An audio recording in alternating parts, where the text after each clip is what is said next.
एक बात अपने जीवन में सदा उतार करें। घर में अगर तुलसी का क्यारा है तो तुलसी महारानी हमें ये बता देती है कि हमारे घर में सुख आने वाला है कि दुख आने वाला है। जैसे शनि अपना प्रकोप दे रहा है या शनि उतर रहा है, ये किसी से पूछने की जरूरत नहीं पड़ती, अपने आप मालूम पड़ जाता है। कैसे? शनि कथा अगर आपने सुनी हो तो उसमें व्याख्यान आता है शनि कथा में, पांव की चप्पल बार बार टूट रही हो,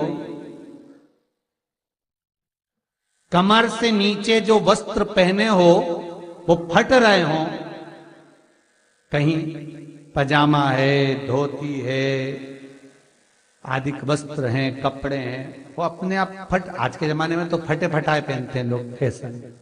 उसकी गारंटी नहीं है, उसका हम वर्णन नहीं कर, हम जब पहनते हम समझ जाते हैं इसको शनि तो ऑलरेडी लगा ही हुआ।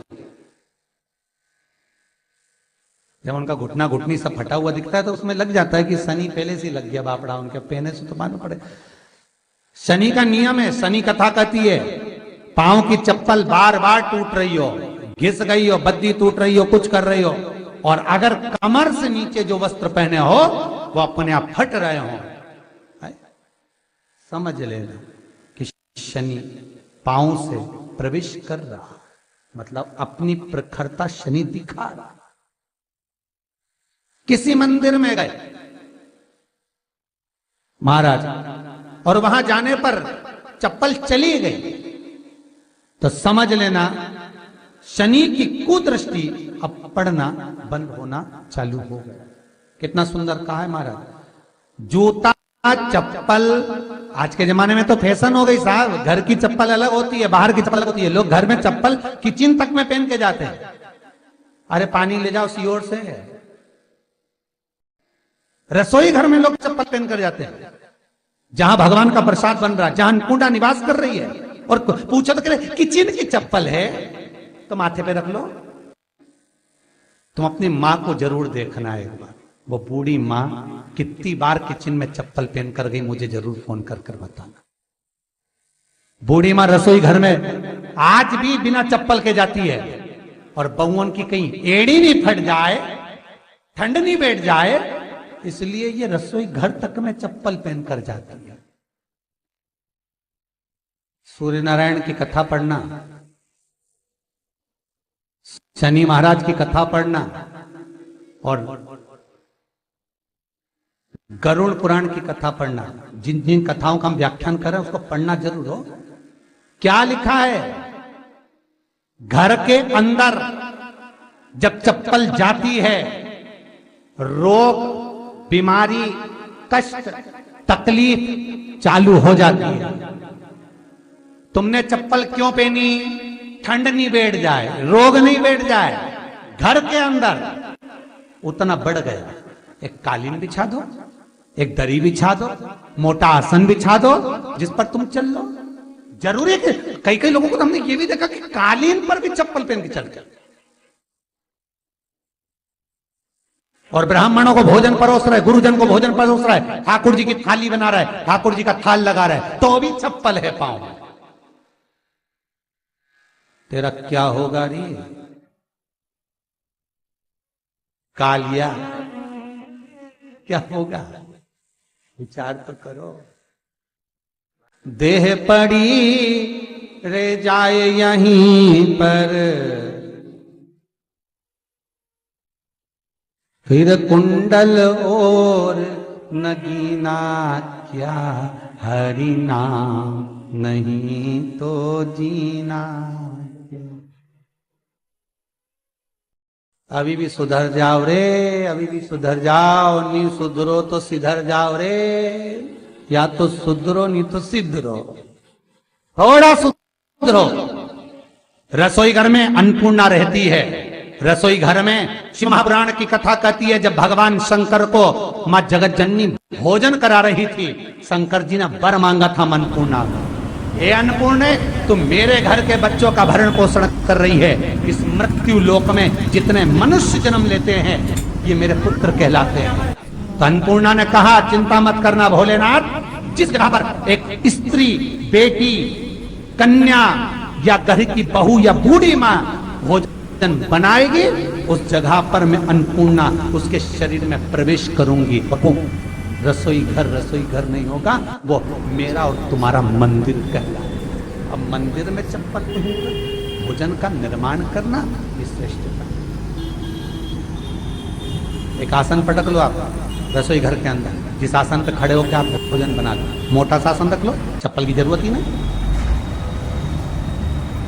श्रीमद् भागवत कथा कर रही है, तुलसी का मात्र स्मरण। तो शनि अपनी दृष्टि बता देता है। शास्त्र कहता है जब घर के अंदर प्रवेश करने के, जब आप घर में प्रवेश करें तो एक कोने में चप्पल को उतार दें। बाहर जगह नहीं है तो घर के अंदर प्रवेश कर कर लेफ्ट में चप्पल को उतार दें, और 7 या 3 कदम के अंदर चप्पल उतर जाना चाहिए घर के अंदर में। और उसके बाद अगर चप्पल अंदर प्रवेश कर रही है तो राहु केतु शनि के साथ प्रवेश करते हैं, जिसके घर में बीमारी कभी पीछा नहीं छोड़ती। शनि कथा, सूर्य की कथा का स्मरण करिए, आपको मालूम है, पहचान हो जाता है।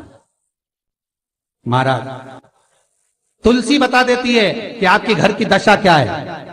बार बार जल डालने के बाद भी तुलसी सूख रही है, बार बार आप पूजन कर रहे हैं, पाठ कर रहे हैं, तो भी तुलसी के दल सूख रहे हैं। तुलसी बता देगी कि तुम्हारे घर में तकलीफ आने वाली है, कष्ट आने वाला है, सूख रही है। किसी ने जरूर कुछ ना कुछ ऐसा है कि इसमें घर में कुछ तकलीफ आएगी, तुमने लगाया फिर सूखी, फिर लगाया फिर। तुलसा महारानी बता देती है कि कष्ट है। और जिस गमले की तुलसा घेर घमोर हो, फलित हो, आनंद में हो, तो उस घर में फिर दुख नहीं आता, समृद्धि खुद बढ़ती चली। जिन शंकर भगवान को आप जल चढ़ाते हो, जिन ठाकुर जी से आप लाड लड़ाते हो, जिन भगवान कृष्ण का आप स्मरण करते हो, राधा रानी का आप नाम जाप करते हो, जिस परमात्मा का आप भजन कर रहे हो, कीर्तन कर रहे हो, नाम जाप कर रहे हो, नाम स्मरण कर रहे हो, उससे तुम्हारा एक संबंध होना चाहिए, एक रिश्तेदारी होना चाहिए। और उससे जब तुम्हारा कोई संबंध रहेगा, उससे जब तुम्हारी कोई रिश्तेदारी रहेगी, तो उस रिश्तेदारी में जैसे ही आपके प्राण छूटे, और छूटते से ही आप जब गए, तो जाते ही आप कहोगे कि कृष्ण से मेरा ये संबंध है, वो मेरा पुत्र, वो मेरा भाई, वो मेरा बेटा, वो मेरा सगा, वो मेरा रिश्तेदार, वो मेरा कुटुंबी, वो मेरा पुत्र। जब कहोगे तो तुरंत प्रवेश हो जाए। महाराज भगवान से संबंध होना चाहिए। कई लोग भगवान को सवेरे से रिझाने बैठते हैं तो भगवान को बनी बनाई बात कहते हैं, ये पाठ कर लो, ये पाठ कर लो, ये पाठ कर लो, ये स्तुति कर लो, सारा बना बनाया। तुमने अपने दिल से कौन सी स्तुति गाई? तुमने अपने दिल से कौन सा भगवान को निवेदन करा, कौन सा नमन करा? बस सवेरे उठना है, नहाना है, भगवान के सामने जाना है, भगवान को नहलाना है, कपड़े पहनाना है, अगरबत्ती लगाना है, थोड़ा सा शक्कर का भोग लगाना। इतने सारे देवी देवता, शंकर जी, राम जी, गणेश जी, सारे देवता, और 2 खुरमा लेके आए, 1 बालूशाही लेके आई, 2 मठरी लेकर आ गई, 1 मठरी लेकर आ गई, और भगवान को इतनी सी कटोरी में रख दी।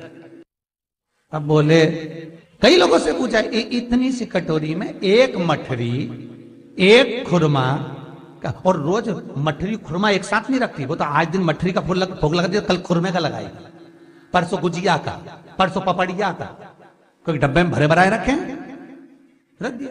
और 1 लड्डू रोज लगा देगी, इतना बड़ा। तो पूछा, इतना सा लड्डू और इतने सारे भगवान कैसे खाते होंगे? तो क्या भाव से। तो हमने कहा, तुम भगवान को क्यों, बहुत दुख है। हेलो दोस्तों, श्री शिवाय नमस्तुभ्यम।